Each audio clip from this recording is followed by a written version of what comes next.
আশা করি সবাই ভালো আছেন। তো আপনারা যদি গত সপ্তাহে আমার ভিডিওটা দেখেন, সেখানে আমি বলার চেষ্টা করেছিলাম ইন্ডেক্স আমাদের কারেক্টিভ মোডে আছে। তো আমি আপনাদের এখানে একটি ফ্ল্যাগ প্যাটার্নও দেখিয়েছিলাম এবং আমি বলেছিলাম ফ্ল্যাগ প্যাটার্নটি যেহেতু নিচের দিকে ব্রেকডাউন করেছে গতদিন, সেহেতু এইটা একটা কারেকশান আসবে মার্কেটে। তবে কারেকশানটা যে এভাবে টানা কারেকশান হবে এইটা আমার ধারণার বাইরে ছিল। তো আমি যদি একটু ফ্ল্যাগ প্যাটার্নটাতে দেখার চেষ্টা করি, আমি বলেছিলাম যে ফ্ল্যাগ প্যাটার্নটি সর্বনিম্ন কারেকশান হবে এই পর্যন্ত থেকে ম্যাক্সিমাম এই পর্যন্ত, অর্থাৎ এই পর্যন্ত অলমোস্ট ধরতে গেলে এই পর্যন্ত। এবং আমরা যদি এইটা সাপোর্ট হিসেবে দেখি, এইখানে মার্কেটেরও একটি সাপোর্ট রয়েছে। সুতরাং আমি এগুলোকে বর্তমানে মিশিয়ে দিচ্ছি এবং আমরা যদি এখান থেকে আরেকটি জিনিস দেখার চেষ্টা করি, তাহলে আমরা দেখতে পাবো আমাদের মার্কেট এখানে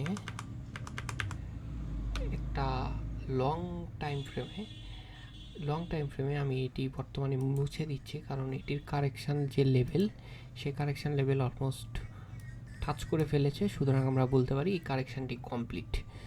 এবং এই আমরা চ্যানেলটি যদি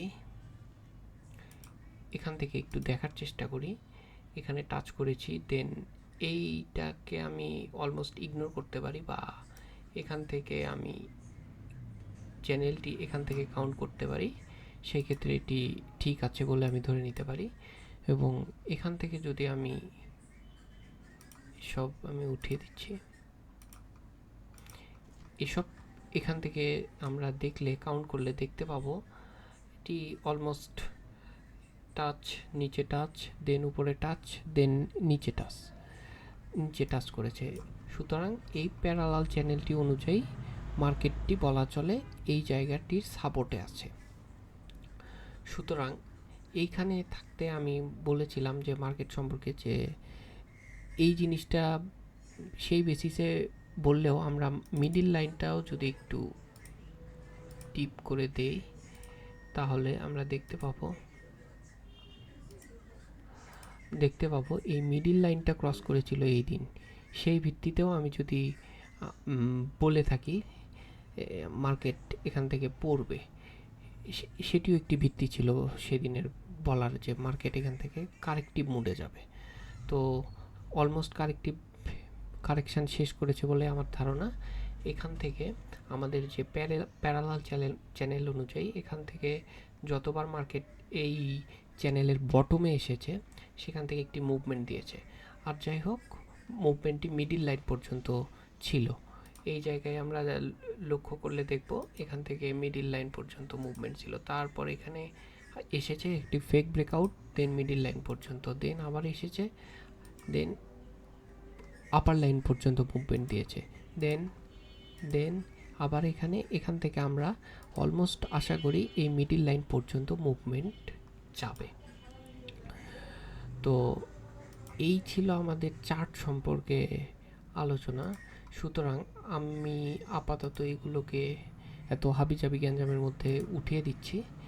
সুতরাং আমরা যদি আমাদের ফ্রেশ চার্টটাকে দেখার চেষ্টা করি, এখানে কনসোলেটিং করেছে এবং এই কনসোলেটিং অনুযায়ী যদি আমরা এখানে দেখার চেষ্টা করি, এই কনসোলেটিংটি এখানে ব্রেকডাউন দিয়েছে। আমি এই দিনে ভিডিও করে আপনাদের বলেছি যে মার্কেট আপাতত নিচে আসতে চলেছে এবং সেখান থেকে নিচে এসেছে।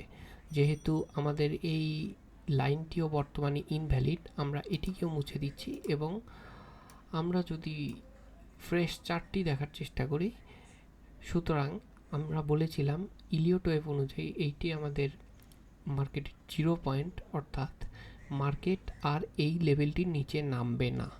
তাহলে যেহেতু এই লেভেলটির নিচে অলরেডি নেমে পড়েছে, আমরা এই লেভেলটিকে মুছে দিতে পারি এবং এই লেভেলটি আমরা ইনভ্যালিড জন্যই আমরা মুছে দিলাম। এই সাপোর্টটিও যেহেতু ভেঙে ফেলেছে, এই সাপোর্টটিও আমরা মুছে ফেলে দিতে পারি।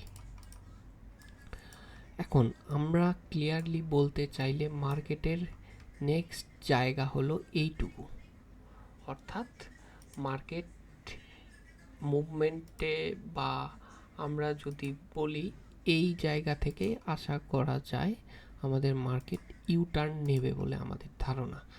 কারণ ইলিয়ট ওয়েভ অনুযায়ী যদি আমরা এই জায়গাটিকে আমরা 0 পয়েন্ট অনেক আগে কাউন্ট করে রেখেছি, আপনারা আমার আগের ভিডিওগুলো দেখলেও দেখতে পারেন এইখানে 0 পয়েন্ট আমি কাউন্ট করে রেখেছি এবং 0 পয়েন্ট আমি এখনও বলবৎ। এবং এখান থেকে আমরা যদি দেখি ইলিয়ট ওয়েভের স্ট্রাকচার অনুযায়ী আমরা 0 পয়েন্টের নিচে মার্কেট আসলে সেই ট্রেন্ডটি নষ্ট হয়ে যায়। সুতরাং আমরা চাই না মার্কেট স্ট্রাকচার ব্রেক হোক বা ব্রেক অফ স্ট্রাকচার যেটাকে বলে, সেই জিনিসটা এখানে হবে বলেও আশা করি না। সুতরাং আমরা হয়তোবা এই জায়গাটি থেকেই মার্কেট সেটেল ডাউন হবে। এই জায়গাটি থেকে মার্কেট সেটেল ডাউন হইলেও মার্কেট এখান থেকে কত দূর যেতে পারে, আপাতত সেই আলোচনায় আমরা যাব না। কারণ আমরা একটু দেখে আসি। আমরা যদি এই জায়গাটিতে দেখার চেষ্টা করি, মার্কেটের এখান থেকে যদি মার্কেট সেটেল ডাউন হয় তাহলে আমরা আশা করা যায় এখান থেকে অন্তত পক্ষে এই জায়গাটিতে একটি মুভ পাবো, অন্ততপক্ষে এই পর্যন্ত একটি মুভ পাবো।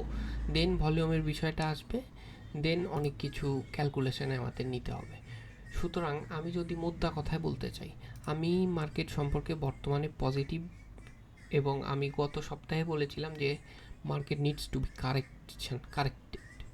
কারেকশন হওয়ার দরকার ছিল, যে কারেকশানটি এখান থেকে অলমোস্ট এই পর্যন্ত হয়েছে এবং এই জোনটি এক্সটেন্ড করে এই পর্যন্ত আসতে পারে। দেন আবার আমরা এই জায়গা থেকে, আমি যদি একবারে ক্লিয়ারলি বলার চেষ্টা করি, 4973 থেকে 4898 বা 900, 4900 ঘরেই আমরা সেটেল ডাউন হব বলে আমার ধারণা। সুতরাং আমরা যদি একটু মার্কেটের আরএসআই লেভেলটা দেখি, আরএসআই লেভেলটাও আমরা দেখার চেষ্টা করলে দেখতে পাবো আমাদের যে কারেকশান লেভেল, এখানেও একটি রিভার্স ফ্ল্যাগ প্যাটার্ন আমরা লক্ষ্য করতে পারি। এবং রিভার্স ফ্ল্যাগ প্যাটার্নটা একটু ভালোভাবে আমরা লক্ষ্য করলে এখানে দেখতে পাবো এই যে ফ্ল্যাগের যে কারেকশান লেভেল, সেই কারেকশান লেভেল পর্যন্তই কারেকশান এটিরও হয়ে গেছে এবং এখানে একটি সাপোর্ট ছিল এবং এই সেই সাপোর্ট, এবং এই পর্যন্ত অলরেডি আরএসআই অনুযায়ী এই পর্যন্ত আমাদের মার্কেট এসে পড়েছে এবং এখান থেকেই আরএসআইও ইউটার্ন নিবে বলে আমার ধারণা। সুতরাং আমরা এখন ইন্ডেক্স সম্পর্কে মোটা দাগে বলার চেষ্টা করলে আমি বলতে চাই আমাদের নেক্সট হবে হয়তোবা এইখান থেকে এত দূর যাব, অথবা আমরা এখান থেকে একটু নিচে এসে কমপক্ষে এতখানি আমরা যাব, এই লেভেলটা পর্যন্ত যাব। 5000-এর উপরে আমরা যাব, হয়তোবা এই পর্যন্ত আসতে পারি, দেন অথবা এই পর্যন্ত। এটা নির্ভর করবে মার্কেট সেন্টিমেন্টের উপর। অনেক সময় মার্কেটে এটা হয় যে এক ফোরসেলের উপর ফোরসেল আসতেই থাকে, কারণ মার্কেট সাধারণত 1 2 3 4 5 6 7 8 9 9 10 দিন টানা পড়ছে, দেন একটু হয়তো বা মুভমেন্ট নিবে এই পর্যন্ত, দেন এই পর্যন্ত আসবে, দেন আবার হয়তো উপরের দিকে যাবে। কারণ আমি বলতে চাই মার্কেট এখন সেটেল ডাউন হওয়াটা, এগুলো সেল এই পর্যন্ত হওয়ার পরে আমি আশা করেছিলাম এখান থেকে হয়তো বা এই পর্যন্ত যাবে, দেন আবার হয়তো নিচে আসবে, কিন্তু এটাতে মার্কেটে অলমোস্ট এখানে একটা প্যানিক সেল চলছে। তো এই ছিল আমার ইন্ডেক্স সম্পর্কে আপডেট। আমি মনে করি এখন প্যানিকের ভয়ের কিছু নাই। তো সবাই সাবধানতার সাথে বিনিয়োগ করবেন। ধন্যবাদ সবাইকে, ভালো থাকবেন সবাই।